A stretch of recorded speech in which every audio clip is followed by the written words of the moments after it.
Hello guys, welcome again to my channel. Today we are going to learn about the React.js. So let's start our video. Let's make an overview of the video. In this video, we are going to learn what is React. Then we will discuss why React. Then we also make a look what to learn before the Reacts. That is, we will also learn about the pre-requirements of the React. Then we will learn how to install the Visual Studio Code in our system. Then we will go to the next point, which is how to install the Node.js in our system, creating, and then we will discuss creating first React app. Then we will discuss also make a look of creating of a hello world interface in a React app, and also we will learn about the pros and the cons of the React.js. So without wasting your time, let's start our video and jump into it. Our first topic is what is React. React.js is an open source JavaScript library which is used for building the user interface mainly for the single page applications. Means जो हमारे पास React.js है वो एक open source JavaScript library है जिसका use है हम किस में करते हैं, बिल्डिंग यूजर इंटरफेस, मतलब कि हम यूआई को बिल्ड करने के लिए इसका यूज़ करते हैं. जो React.js का मेनली जो यूज़ होता है वो सिंगल पेज एप्लीकेशन के अंदर होता है. जब हम मल्टी पेज के अंदर जाते हैं तो हम React के साथ Redux का भी यूज़ करते हैं. Okay, so next point of the React is React also allows us to create reusable UI components. मतलब रिएक्ट है वो हमें अलो करता है रीयूजेबल यूआई कंपोनेंट्स को बनाने के लिए. ये जो रीयूजेबल कंपोनेंट्स हैं वो हम किससे बनाते हैं, वो हम प्रॉप्स की हेल्प से बनाते हैं. ये जो चीज़ें हैं ये मैं आगे आपको जब वीडियो में आपको डिटेल में डिस्कस करेंगे. नेक्स्ट हमारे पास पॉइंट आता है React was first created by the Jordan Walke, a software engineer working at the Facebook.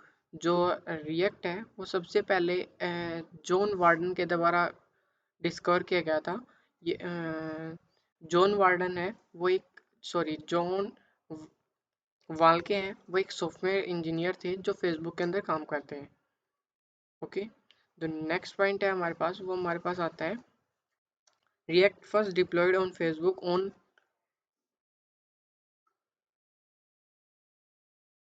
2011 and on instagram.com in 2012.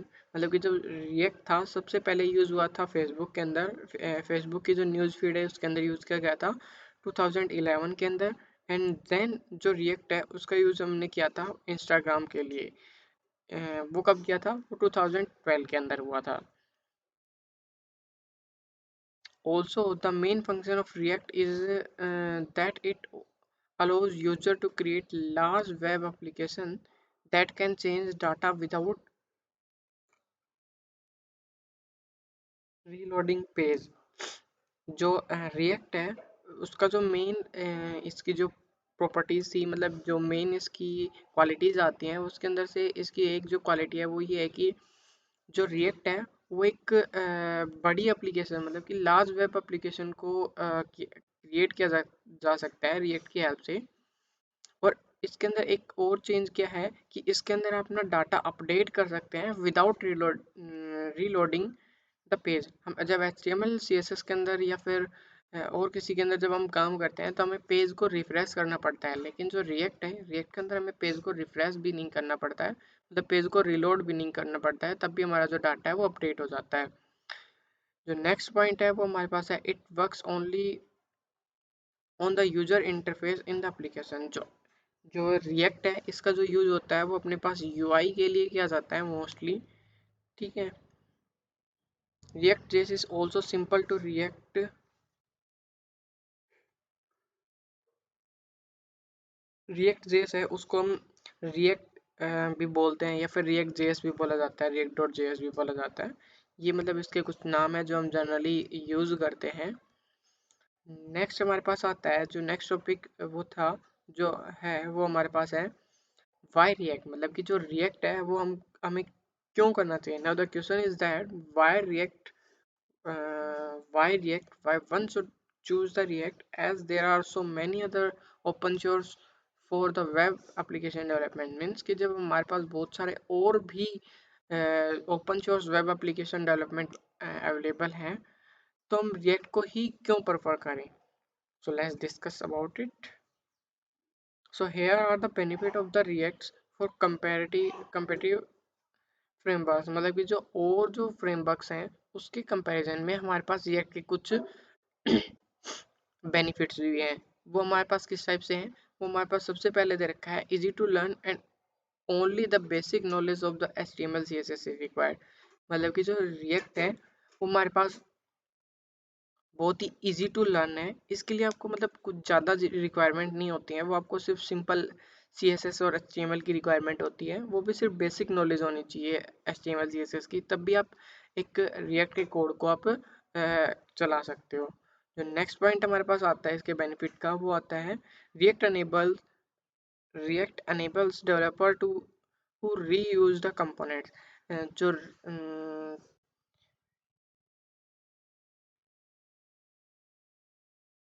React है वो अपने डेवलपर्स को एक और फीचर देता है, वो ये है कि अब जो आपने कंपोनेंट बनाया है उसको आप रीयूज कर सकते हो.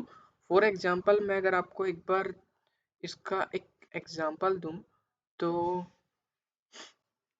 facebook.com, फेसबुक नहीं, youtube.com.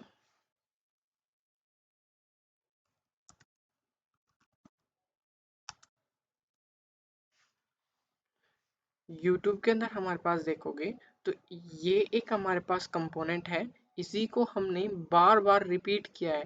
देखो एक ये कंपोनेंट है, इसके अंदर हमारे पास एक कार्ड लगा हुआ है, कार्ड के अंदर हमारे पास एक वीडियो है, वीडियो के बाद हमारे पास टाइटल है, टाइटल के बाद हमारे पास हमने सिंपल टेक्स्ट दे दिया, मतलब कि जैसे कि ये कार्ड हो गया, कार्ड के बाद हमारे पास कार्डबोर्ड का टेक्स्ट हो गया, कार्डबोर्ड की जो बाकी बची हुई बॉडी हो गई.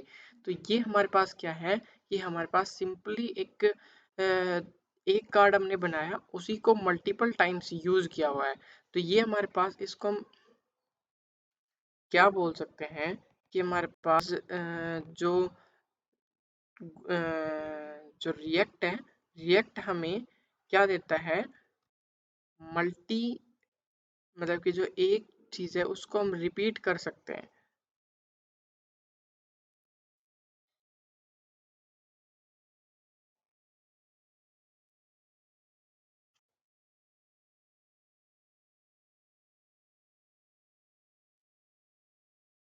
ठीक है, चलो अभी हम आगे चलते हैं. तो हमारे पास जो नेक्स्ट पॉइंट आता है,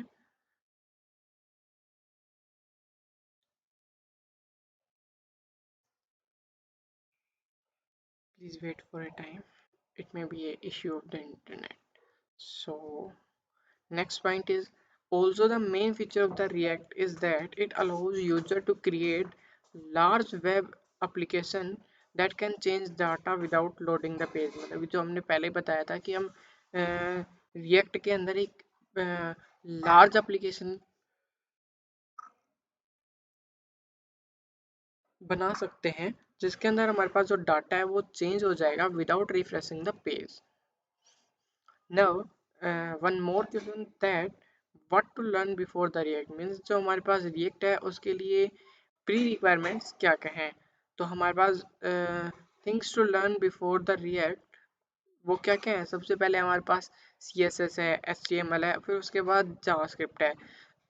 आपको सिर्फ ये तीन लैंग्वेज, मतलब कि इन तीनों की सिर्फ बेसिक डिटेल्स पता होना चाहिए, तब भी आप एक रिएक्ट है उसको आप रिएक्ट की कोड है उसको आप हैंडल कर सकते हो, उसको चला सकते हो.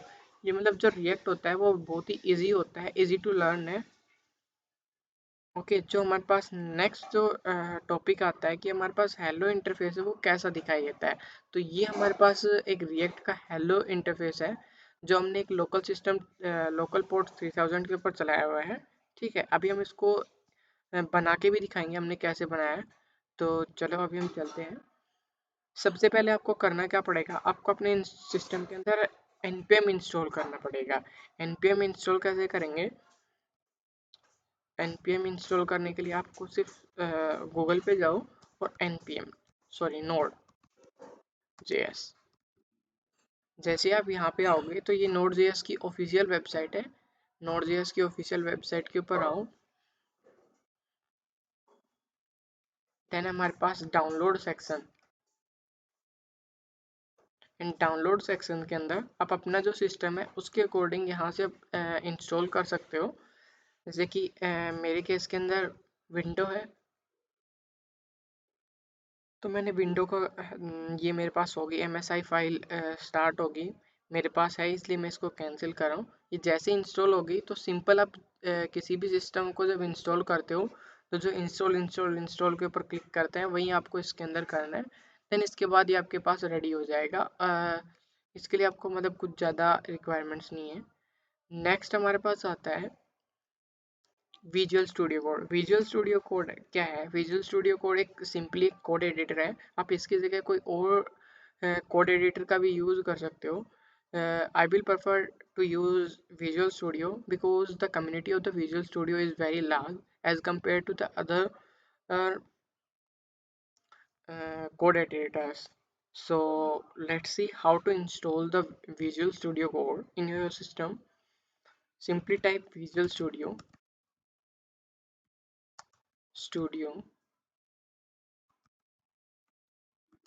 Code और VS Code Editor।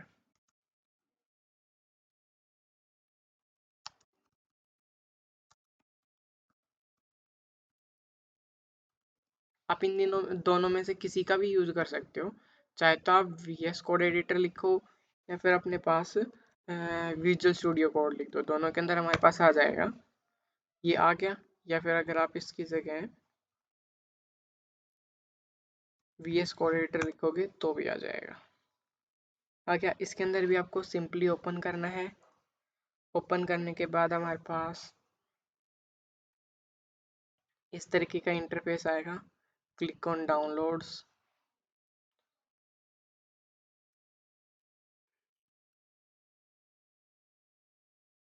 देन जो भी आपका जो सिस्टम है, जैसे कि मेरे केस में विंडो है तो मैं विंडो के ऊपर क्लिक कर दूंगा। मेरे केस में ये ऑलरेडी इंस्टॉल है तो मैं इसको एक बार कैंसिल कर देता हूँ। ओके, इसी तरीके से आप इनको इंस्टॉल कर सकते हो और इनको मतलब कि जो आपके सिस्टम के अंदर आप इजीली इंस्टॉल कर लोगे। जैसे ये डाउनलोड फाइल EXE फाइल है, ये डाउनलोड हो जाएगी। इस EXE फाइल के ऊपर डबल क्लिक करने के बाद ये रन हो जाएगी। इसको रन करके यस, और देन बस इंस्टॉल नेक्स्ट नेक्स्ट नेक्स्ट और फिनिश के ऊपर क्लिक करना है। जो हमारे पास ये हमारे पास आता है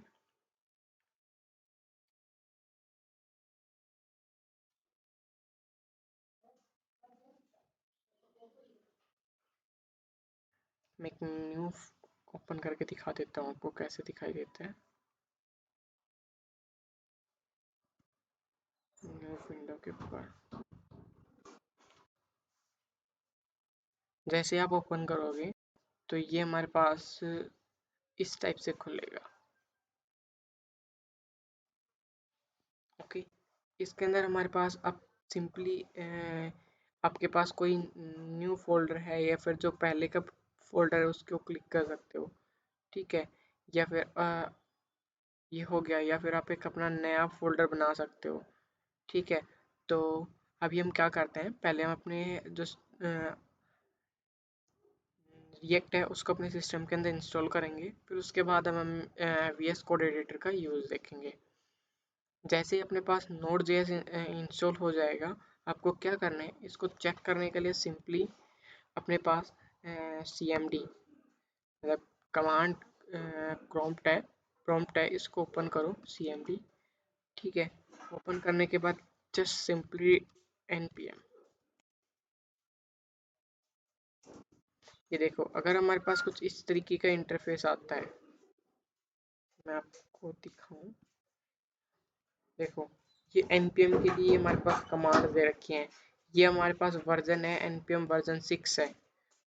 ठीक है, आप अगर आपके केस के अंदर ऐसे नहीं दिखा रहा है तो आपका जो लैपटॉप या पीसी है उसके अंदर npm मतलब कि नोड इंस्टॉल नहीं हुआ है। आपको एक बार या तो उसको री इंस्टॉल करो या आप एक काम करना, सबसे पहले एक बार पीसी को शट डाउन करके या फिर इसको दोबारा से ऑफ करके ऑन कर लेना, ठीक है। फिर उसके बाद एक बार चेक करना, अगर फिर भी नहीं होता है तो अपना जो नोड है उसको दोबारा से इंस्टॉल करना पड़ेगा आपको। ये हमारे पास हो गया नोड। मतलब कि हमने क्या क्या कर लिया, नोड को इंस्टॉल कर लिया, फिर उसके बाद हमने विजुअल स्टूडियो को भी इंस्टॉल कर लिया। नाउ हमारे पास देखो रिएक्ट इंस्टॉलेशन के लिए हमें किस किस की रिक्वायरमेंट होती है। सबसे पहले नोड जेएस वो हमने कर लिया है, फिर उसके बाद हमें रिएक्ट ज़रूरत पड़ती है visual studio for a code editor. आप इसकी जगह कुछ और भी यूज़ कर सकते हो, लेकिन अगर आप इसकी कम्युनिटी की बात करो, देखो मैं आपको दिखा देता हूँ एक बार।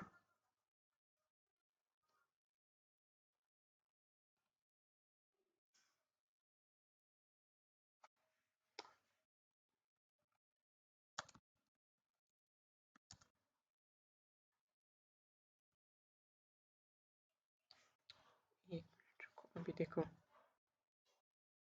देखो एक तो ये हमारे पास ओपन सोर्स प्रोजेक्ट है, ठीक है, और फिर उसके बाद हमारे पास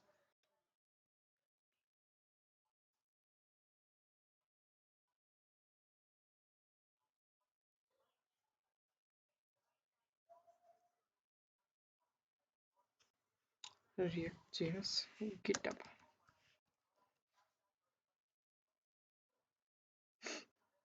सॉरी सॉरी सॉरी, लेकिन हमें जो चेक करना था वो हमें रिएक्ट जेएस का नहीं, हम हमारे पास जो यूज़ कर रहे थे वो वी एस कोड एडिटर।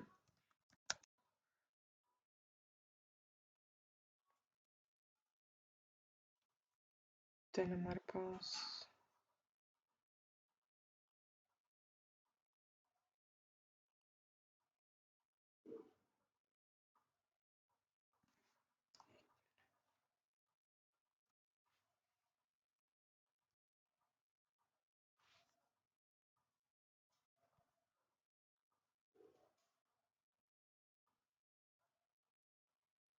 भी तुम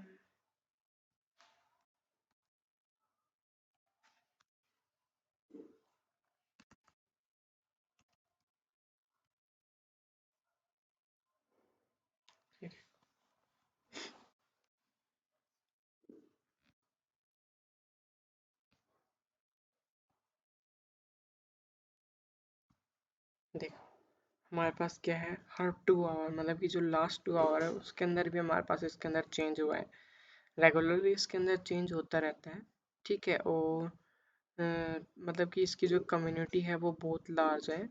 सो I will prefer to use V S code editor as compare to, अगर आपके सिस्टम के अंदर कोई और है तो आप उसको भी मतलब यूज़ कर सकते हो, लेकिन अगर आपके पास कोई भी कोड एडिटर नहीं है तो आपको मैं प्रेफर करूँगा कि आप वी एस कोड एडिटर को यूज़ करो, ठीक है, क्योंकि ये मतलब सिंपल है, इजी है बस। चलो अभी हम आगे अपना जो प्रोसेस है उसको करते हैं। जैसे कि हमने हमारे पास नोड जेएस इंस्टॉल हो गया है, वी एस कोड जो एडिटर है वो भी हमने इंस्टॉल कर लिया है। अब हमारे पास जो नेक्स्ट आता है वो हमारे पास आता है रिएक्ट को इंस्टॉल करना। तो हम एक क्या काम करते हैं, अभी हम रिएक्ट को इंस्टॉल करेंगे। कैसे करेंगे, हम सिंपली अपने पास इसको ओपन करते हैं, जो हमारे पास कोड एडिटर है, सॉरी npm है, इसको npm नहीं, cmd है, कमांड प्रॉम्प्ट है, उसको ओपन करते हैं, ठीक है। और हमारे पास जो इसने कमांड दे रखी है, कमांड क्या है, क्रिएट रिएक्ट ऐप। सॉरी, हमें सबसे पहले जो npm है उसको ग्लोबली इंस्टॉल करना पड़ेगा। तो हम क्या करेंगे, npm इंस्टॉल -g, बस यही हमें जो कमांड है वो हमें चलानी है। ये क्या करेगा, जब आपने नोड आपने सिस्टम के अंदर इंस्टॉल कर लिया, फिर उसके बाद ये क्या करेगा, आपके जो सिस्टम है उसको ग्लोबली इंस्टॉल कर देगा, ठीक है। देन हम क्या करेंगे, npm install -g create react app.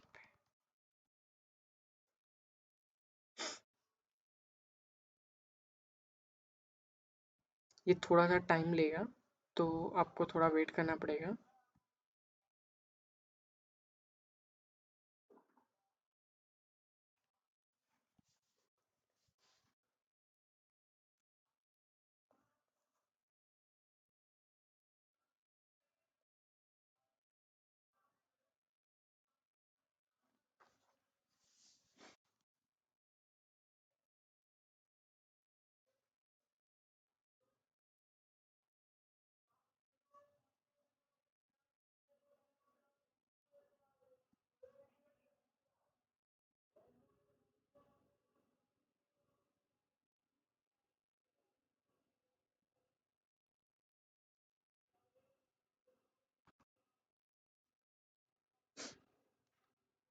ये थोड़ा ज़्यादा टाइम ले रहा है। मैं एक काम करता हूँ, वीडियो को पॉज करके और फिर उसके बाद जब ये कंप्लीट हो जाएगा उसके बाद मैं इसको रिज्यूम कर दूँगा।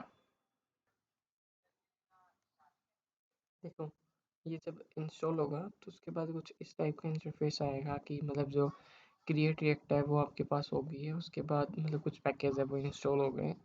देन उसके बाद आपको क्या करना है, आपको एक बार क्या करना है, आप इसका वर्जन चेक कर सकते हो, या फिर आप डायरेक्ट एक काम करना, अपनी जो नेक्स्ट कमांड है उसको यूज़ करना, क्रिएट रिएक्ट ऐप। फिर उसके बाद आपका जो भी ऐप का नेम है, मैं यहाँ पे अपने पास ले रहा हूँ, टेस्ट ऐप 2, क्योंकि मतलब पहले से होंगे कुछ ऐप्स, तो इसलिए मैंने यहाँ पे कर दिया। या फिर आप यहाँ पे क्या करते हो, क्रिएट से पहले npx लगा लेना। मतलब अगर आपके पीसी है उसके अंदर कुछ इश्यू आती है तो आप एक बार यहाँ पे npx लगा सकते हो, npx यहाँ पे। ठीक है, मतलब बात सेम है, मेरे में चलता है। अगर आपके में नहीं हो तो आप एक बार चेक कर रहे हैं। ठीक है, देन उसके बाद आपको सिर्फ क्या करना है, सिंपली क्लिक। ये थोड़ा सा टाइम लेगा, फिर उसके बाद हम नेक्स्ट उसके ऊपर जाते हैं।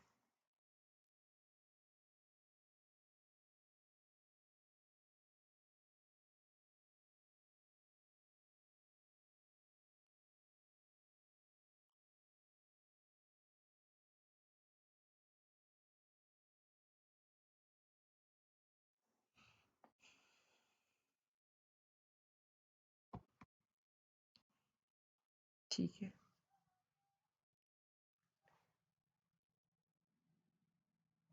तब तक हम एक बार देख लेते हैं, बस उसके बाद आपका प्रोज एंड कॉन्स बच रहा है। चलो अभी बस अभी हो जाएगा ये। ज़्यादा टाइम नहीं लगेगा, मतलब मुश्किल से 1 से 2 मिनट लगेगा। ठीक है।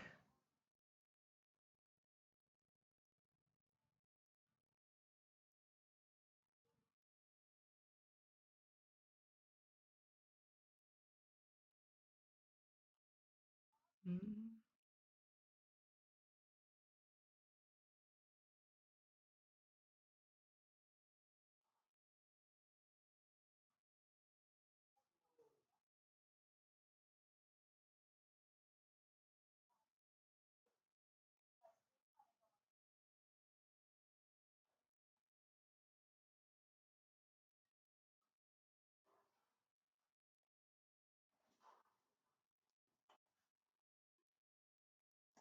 ये टाइम ले रहा है तो मैं भी इसको पोज कर देता हूँ।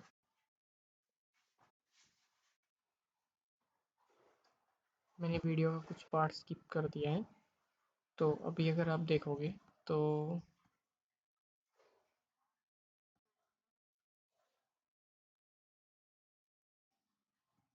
हमने यहाँ पे अपनी कमांड चलाई थी, create react app app two. फिर उसके बाद ये जो प्रोसेस हुई, फिर उसके बाद ऐसा कुछ यहाँ पे इंटरफेस आया है। ठीक है, और अभी ये थोड़ी सी और बची हुई है, तो मे बी ये टाइम ले, तो मैं इस पार्ट को भी अभी मैं स्किप कर रहा हूँ। ठीक है।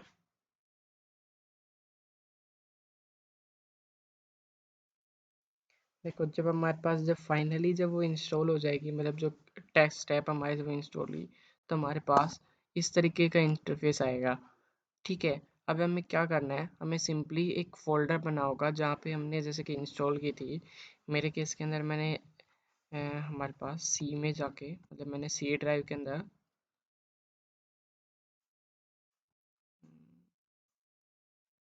ये मेरी सी ड्राइव है। सी ड्राइव के अंदर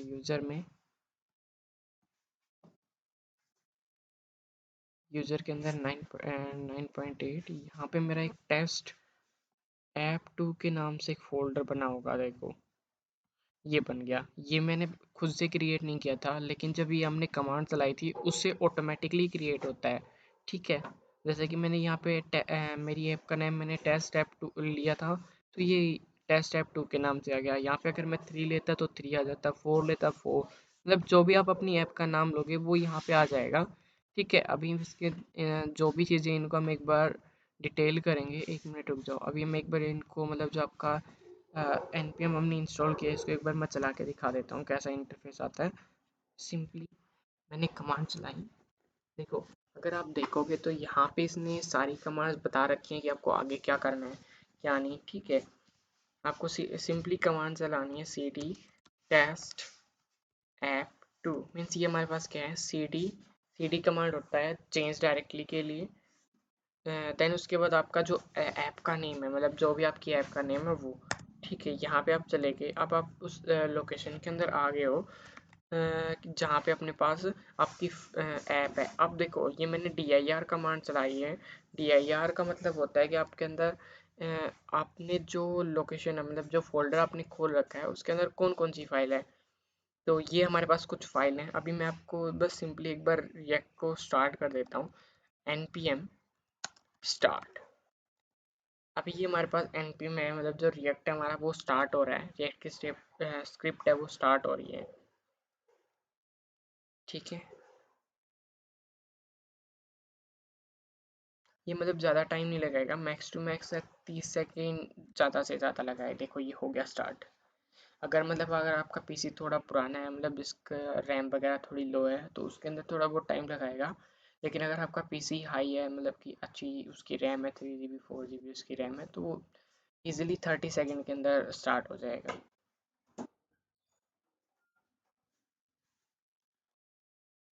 मैं जो भी अब यहाँ पे जो कमांड चला रहा हूँ, जैसे dir है, cd है, इसका जो जो भी मैंने यूज़ किया है, ये हमारे पास चेंज डायरेक्टरी या फिर हमारे पास इस टाइप की कमांड है, तो वो आप सिंपली गूगल से भी ले सकते हो। देखो ये हमारे पास ये ओपन हो गया है।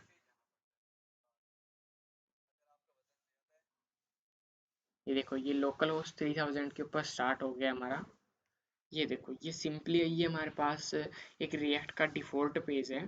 ठीक है, ये हमारे पास एक वीडियो टाइप से, मतलब कि एक फोटो है, उसके बाद ये टेक्स्ट लगा रखा है, और ये यहाँ पे इसने एक लिंक लगा रखा है। जैसे आप इसके ऊपर क्लिक करोगे तो ये हमारे पास रिएक्ट की जो मेन वेबसाइट है वो ओपन कर देगा। ठीक है, ये हमारे पास इसने लिंक लगा रखा है। तो अभी हम इसके अंदर डीपली थोड़ा मतलब डिस्कस करते हैं कि कैसे क्या है क्या नहीं। तो अभी हमने अब एक काम करते हैं, हम इसको VS कोड एडिटर के अंदर ओपन करते हैं। तो मैं यहाँ से कर रहा हूँ इसको एक बार के लिए, जो हमारा सेशन है उसको बंद कर रहा हूँ। कंट्रोल C कमांड होती है, कंट्रोल C दबाते ही आपका जो ये लोकल होस्ट के ऊपर चल रहा था सर्वर था वो बंद हो जाएगा। अगर आप जैसे कंट्रोल C के बाद यहाँ पे क्लिक करोगे तो ये एरर दिखा देगा कि जो आपका जो नेटवर्क है ऐसा कुछ एरर है, हम I can't reach this page, local hash जो है वो बंद हो गया। क्यों? क्योंकि हमने यहाँ से कंट्रोल C दबाते ही जो हमारा सर्वर था ये बंद हो गया। अगर आप फिर से यहाँ पे npm स्टार्ट करोगे तो हमारा जो सर्वर है वो स्टार्ट हो जाता है। बेसिकली जो npm स्टार्ट कमांड होती है वो जो रिएक्ट है उसके सर्वर को स्टार्ट करने की कमांड है। ठीक है,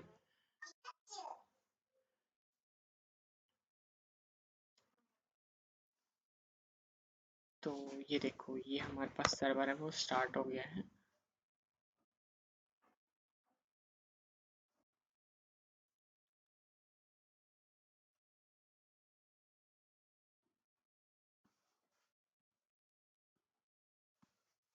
ये ओपन होता है, तब तक एक बार इसको ओपन कर देता हूँ, फिर उसके बाद हम चलेंगे। हमारे पास हमारी जो इसके अंदर जो फाइल्स वगैरह बनी हैं उनको हम एक बार बता देता हूँ मैं कौन सी फाइल का क्या यूज़ होता है। देखो ये हमारे पास ओपन हो गया। अभी हम क्या करते हैं, जो हमारे पास कोड है इसको हम अपने पास नोड के उसके अंदर वी एस कोड एडिटर के अंदर ओपन करते हैं, और फिर उसके बाद हमारे पास इसका हेलो एक अपना जो हेलो वर्ल्ड का जो पेज है वो अपना एक बार ड्राइव करते हैं। मैंने कंट्रोल सी किया, सर्वर को बंद किया। अभी मैंने कमांड चलाई कोड डॉट, बस। अभी ये क्या करेगा, जो हमारे पास ये फोल्डर है, जिस फोल्डर के अंदर हमारे पास अभी हम ओपन है, वो हमारे पास अभी जाके और इसके अंदर क्या बोलते हैं we S code editor folder हमारा ओपन हो जाएगा। जो बाकी हमारे पास इसकी टैब है मैं उनको एक बार डिलीट कर देता हूँ।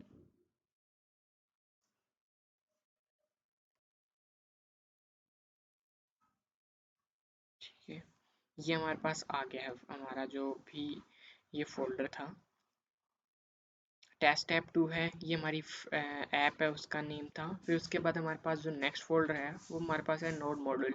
नोड मॉड्यूल बेसिकली npm के थ्रू आता है। जैसे कि हम जितने भी हमने नोड जेएस इंस्टॉल किया था, मतलब जब भी आप एक रिएक्ट की ऐप बनाओगे तो उसके अंदर नोड मॉड्यूल आएगा। ठीक है, देन हमारे पास आता है पब्लिक फोल्डर। पब्लिक फोल्डर के अंदर एक हमारे पास होता है index dot H T M L, हमारे पास लोगो वगैरह होते हैं। एक जी एस एन फाइल होती है, एक T x robot dot T x T. ये हमारे पास, अगर मैं इनकी बात करूँ तो ये हमारे पास जब हम बिल्ड वगैरह बनाते हैं तो इसका हम यूज़ करते हैं, या फिर हमारे पास अब इसको जब लाइव करते हैं तब इसके अंदर पब्लिक फोल्डर का हम यूज़ करते हैं। नेक्स्ट हमारे पास आता है S R C folder. S R C folder के अंदर हमारे पास ऐप डॉट जे एस है। ऐप डॉट जे एस के अंदर अगर आप देखोगे तो जो चीज़ हमें यहाँ पे दिखाई दे रही थी, एक मिनट में अगर आपको दिखाऊं, जो चीज़ हमने जब लोकल को जब चलाया था, लोकल जो था, जब हमें यहाँ पे जो दिखाई दे रहा था ये हमारे पास इसके अंदर हमने जो भी लिखा है वो यहाँ से आ रहा है। मतलब कि जो हमारे पास जो ये टेक्स्ट वगैरह दिखाई दे रहा है ये हमारे पास ऐप डॉट जी एस से आ रहा है। देखो ये इमेज है, इमेज हमने लगा रखी है यहाँ पे, ये हमारे पास इमेज होगी। ठीक है, और जो हमने टेक्स्ट लिख रखा है एडिट वगैरह edit S R C app dot J S, ये हमारे पास यहाँ से आता है। ठीक है, और उसके बाद हमने एक लिंक लगा रखा था, वो हमारे पास यहाँ पे जो एंकर लिंक है उससे आ गया, एंकर टैग से। ठीक है, अगर आप इसको डिलीट करते हो तो हम क्या करेंगे, अभी हम अपना जो हेलो वर्ल्ड का जो है उसको हम शो करके वो दिखाते हैं। तो हम क्या करेंगे, हम यहाँ से इस पूरा जो हेडर टैग, इस कंप्लीट हेडर टैग को हटाएंगे। देन उसके बाद हम क्या करेंगे, h1 टैग लगा के, h1 टैग, देन उसके अंदर हमने लिख दिया हेलो वर्ल्ड, हेलो वर्ल्ड। ठीक है, कंट्रोल एस किया। कंट्रोल एस करते ही हमारे पास चेंजेस हैं वो अप्लाई नहीं होंगे। क्यों? क्योंकि हमने वहाँ पे जो हमारा सर्वर था उसको बंद कर दिया था। तो अभी हम क्या करते हैं, अपना जो सर्वर है उसको स्टार्ट करते हैं।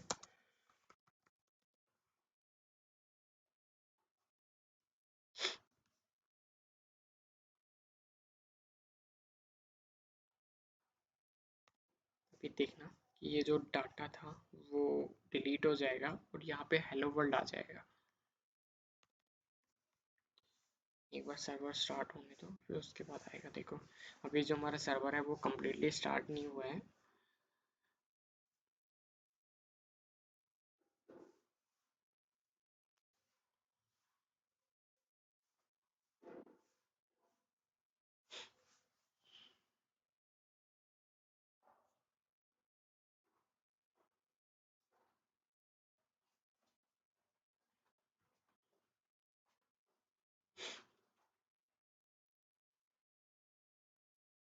देखो ये हमारे पास बिल्ड जो हेलो वर्ल्ड हमारा था वो आ गया है।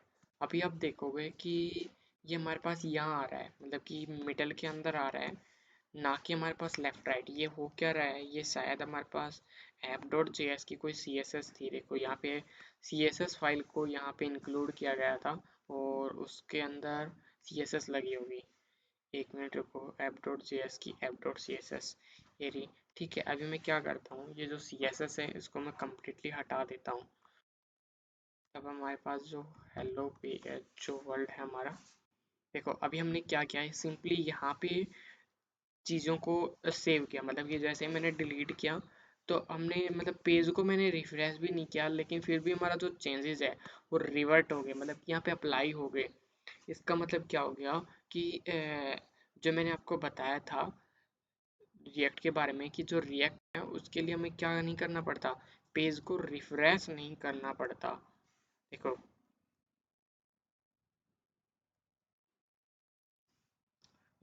यहाँ पे मैंने बताया था कि जो also the main feature of the React is that it allows the user to create, sorry ये नहीं था, कि देखो मैं एक बार बैक करता हूँ। अ,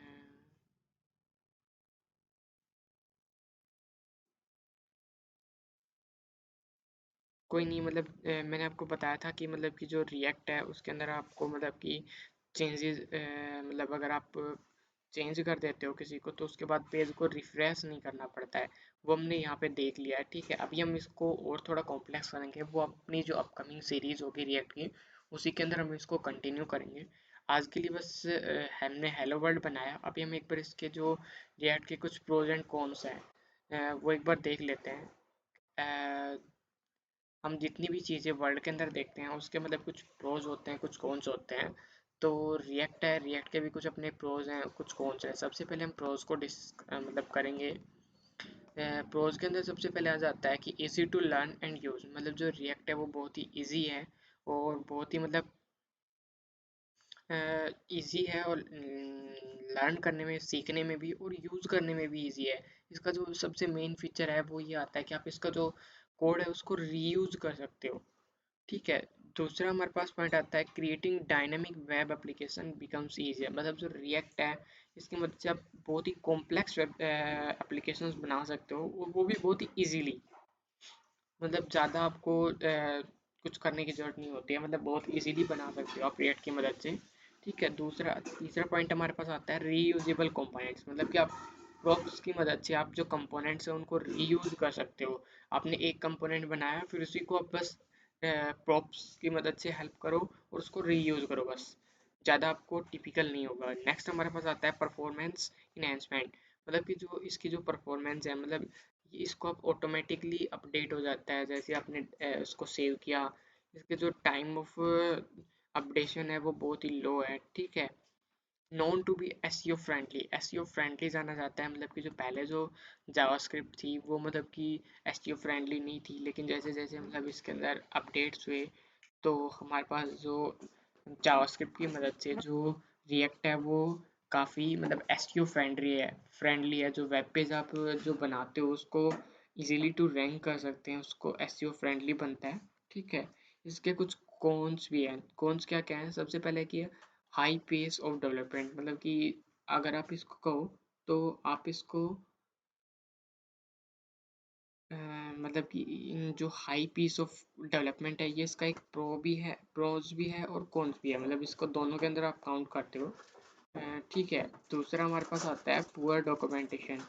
पुअर डॉक्यूमेंटेशन का मतलब ये है कि जो रिएक्ट जेएस है उसकी जो डॉक्यूमेंटेशन है वो ही मतलब लो है, बहुत ही लो है, मतलब कि इसकी जो डॉक्यूमेंटेशन क्वालिटी है वो लो है।